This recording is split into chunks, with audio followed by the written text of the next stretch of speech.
Hey, I'm Ryan LaFrance, and I'm gonna teach you how to tray flip.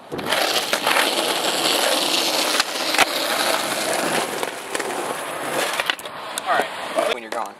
Alright, so this is how you do the tray flip. This is how I do mine. I have my back foot pretty much right here, you know, like in the little pocket, the invisible little pocket to help you scoop, like, yeah, whatever.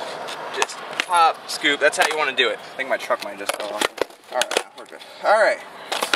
Front foot wants to be in like a kickflip position, you know, so you get that like pop, click, same time as when you scoop the board and scoop it. You know, that's how I do mine.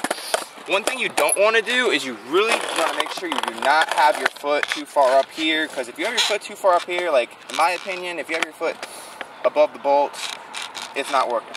And if you have your foot too much like a ollie or a kickflip in the back and not enough scoop, you're just going to end up doing like a vario with the 270 or something.